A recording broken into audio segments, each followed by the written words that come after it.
Following a few thunderstorms on Tuesday, it looks like a relatively stable and quiet pattern is going to be making its way into the Great Lakes region. In this video, I'm going to talk about the storm potential for tomorrow and then also how long this dry period is going to last.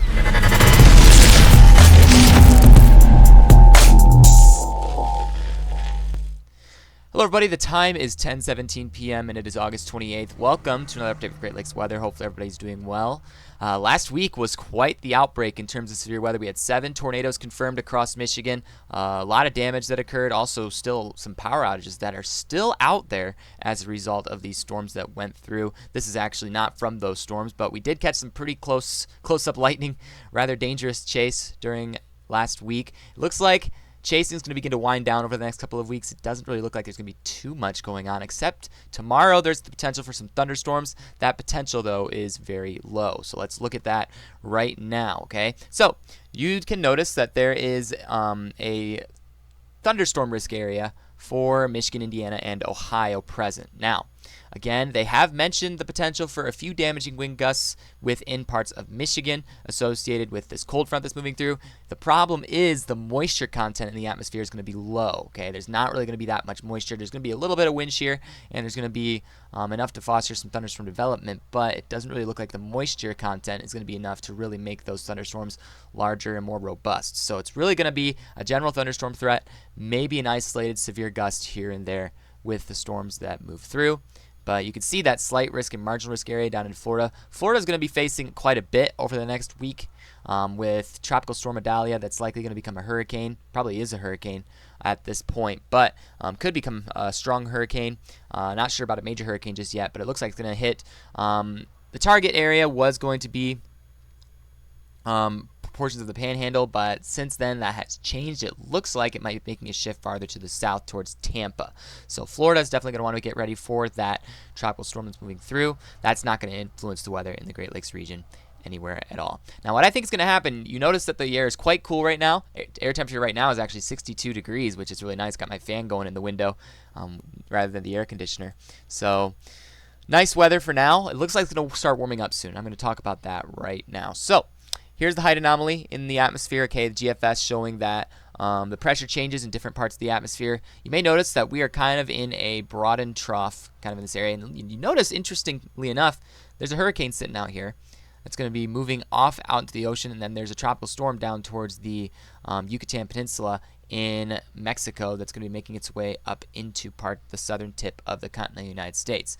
Now, unusual for an El Nino season, there's a bit of tropical storm development, not really too common to see when you're dealing with a El Nino season because of the increased wind shear in the southern part of the the southern part of the United States. But there is a weather pattern in place that enables the better tropical storm formation because of the lower amounts of wind shear. In fact, the jet stream, I believe, is diving in a different direction than what would be common with an El Nino season because of the current weather pattern. So that's kind of what has changed up this scenario. But looking at the 500 millibar height anomaly, you do notice that the air temperatures are cooler around this area. That's because, again, we have a trough sitting over the area that's kind of keeping our temperatures cool.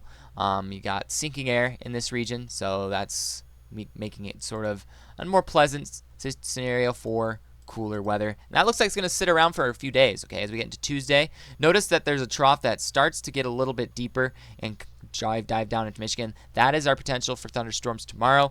Not really expecting much severe weather from this. Probably won't even go out and chase this because the threat is pretty low, but we'll see how things pan out. But you notice that there's a trough starting to dig into the Great Lakes region. It makes our air temperatures a little bit cooler on the backside. By Wednesday evening, those rain showers will begin to die out, moving out of the area by Wednesday. And you do notice that there's that hurricane that is likely to make its way into Florida. I think it's a little bit off with the Panhandle. I think it's going to be far to the south, but still that's kind of what the current models are starting to say about this. So notice here there's not really too many troughs that will be digging into the Great Lakes region over the next several days. And that's what's going to kind of quiet our weather down over the next several days, rather the fact that we're going to have a long-lasting ridge that kind of sits over the area. You notice that it starts to get warmer again across the plains, across Michigan and Ohio. I will say it's not going to be nearly as warm as we had on Wednesday and Thursday. It's probably going to be upper 80s, close to 90, but I think the air is going to be a little bit drier, meaning that it's not going to feel as humid and as miserable as it did but prior to that severe weather outbreak we had on Thursday. But you do notice that ridge really digs into the area, not as profound of a ridge as it was previously, but it is present and it is going to bring some hotter air to welcome in September. This is September 5th. Still, the ridge is sitting over the area. I think it's probably going to be lasting several days. A longer lasting heat wave than we had last week, but not as intense as we had last week. So that's the positive side of things. But you can notice that it really starts to show a profound warming trend across the entire continental United States on the GFS long-range models. Again, this is probably going to change as we get closer to the point, but you do see that there's a series of ridges that build into the area, and then I think our next chance of thunderstorms probably won't come until early September. The September 11th is sort of what's being shown. With another trough digging in. But that's, again, long range. There's probably going to be a few changes as we get up to that point. There might be a few thunderstorm chances. But it looks like it's going to be rather pleasant weather. Warmer, but pleasant weather as we enter September. And as we start to get into more of the middle of September, we'll start to see that those weather chances begin to increase. Now, I'm going to talk about Tuesday. I'm going to focus a little bit on Tuesday with this because I do want to go over the potential for damaging winds. It doesn't really look like there's going to be a huge potential, but there is a little bit of potential there. So we're going to start with the HRRR actually first of all. So let's back it up. Whoop, whoop, whoop, whoop. There we go. All right, so here is the HRRR model. Okay, you can see the high pressure that's sitting over the area as of today. And then we see a gradual gradual cold front start to make its way into the area. By 1 p.m., you'll start to see some storms pick up along this line. So a lot of Michigan's probably going to see some showers and thunderstorms. But again, those storms are not expected to be severe. There is not much instability in the atmosphere. Again, also the dew points are relatively low. Upper 50s, not really enough to bring about better severe weather development. So it's going to be a low-end chance for thunderstorms, despite some regular amounts of wind shear and storm relative velocity. Not really going to see too much in terms of severe weather from this. Again, it's always possible around the thumb. The thumb is kind of a wild place for thunderstorm development in any scenario. But you see a few thunderstorms begin to pop up across central Michigan. Southern lower Michigan sees some rainfall.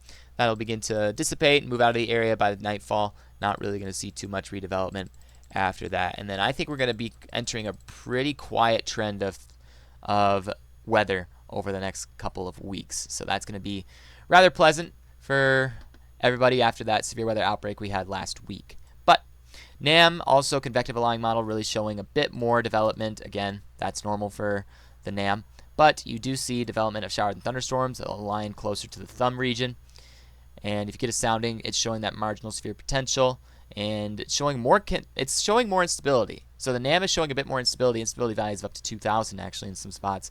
If that were to happen, I think there would be a little bit more of a profound severe weather threat with these, but a more marginal, again, still, nonetheless. I do think it's a very low-end severe weather threat regardless of what model you look at. Low cloud bases, not too high of cloud tops, but again, you do have speed and directional shear present with these storms that could foster some potential for maybe a supercell or two. Now, I don't think that's probably going to happen, but if it's on the higher end like the NAM projects, then maybe we'll see a couple severe storms from this. But chances are low. So not really too concerned about this setup, and I don't expect the models to really change about that really soon. Primarily because if you look at even a convective allowing model with this, let's go to the hour that we're currently on, 31, freeze frame, and we go to dew points.